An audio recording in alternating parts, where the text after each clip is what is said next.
অনেক দিন হয়ে গেছে কোনো ভিডিও টিডিও দেওয়া হয় না, তো আজকে বেশ অনেক দিন পরেই একটু ঘুরতে গেছিলাম রাজশাহীর ভট্টা পার্কে। অনেকে হয়তো চিনে থাকবা, তো সেখানে যাওয়ার সময় একটু টুকটাক ভিডিও করি, তো ভাবলাম যে সেটা একটু শেয়ার করি যেহেতু অনেক দিন ভিডিও দেওয়া হয় না।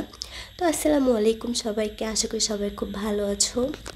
আমিও ভালো আছি, তবে একটু ঠান্ডা লেগেছে, যেটা গলার ভয়েস শুনে হয়তো বোঝা যাচ্ছে। তো যাই হোক, ভ্লগটা শুরু করি। এই হচ্ছে ভট্টার রাস্তা আর কি। তো এখান দিয়েই হচ্ছে ভট্টা লেক হয়ে আর কি ভট্টা পার্কে যেতে হয়। পার্কটা নতুন করেছে, এই হচ্ছে পার্কের গেট। এখান থেকে হচ্ছে টিকিট নিতে হয়, টিকিট নিয়ে দেন হচ্ছে এন্ট্রি করতে হয় আর কি।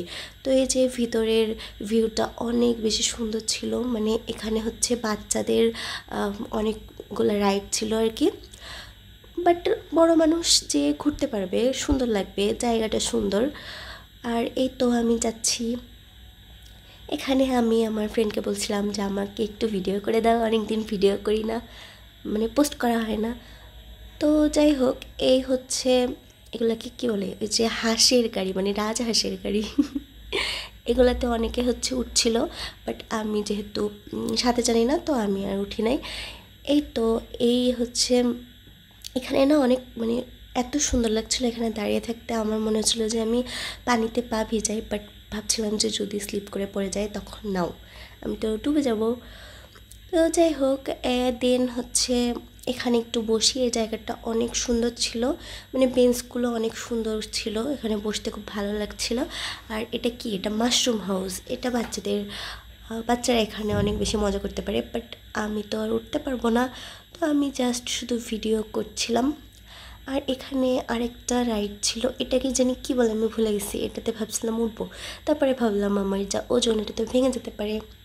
এমনকি এই তোমার হচ্ছে দোলনাগুলোতে আমি উঠতে পারিনি, কারণ আমার ভয় লাগছিলো যদি আমি পড়ে যাই।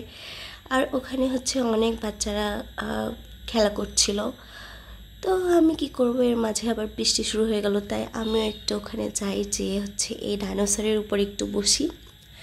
আর এর উপরে লিটারালি আমি বসে হচ্ছে বাচ্চাদের মতো খেলা শুরু করে দিছিলাম, মানে এত বেশি ভালো লাগছিল এই জায়গাটা। তো অনেকক্ষণ ধরে এরকম করে ভট্টা পার্কে ঘোরাঘুরি করার পরে মনে হলো যে একটু ক্ষুধা ক্ষুধা পাইছে, তাই হচ্ছে চলে গিয়েছিলাম ওমর প্লাজাতে। তো ওইখানে একটা হচ্ছে রেস্টুরেন্টে ঢুকি। আর এখানে যাওয়ার কারণটা হচ্ছে এখানে কম দামে মোটামুটি একটা খাবার পাওয়া যায়। তো আমরা হচ্ছে এই প্ল্যাটারটা অর্ডার করি। এখানে হচ্ছে কোল্ড কফি ছিল সাথে।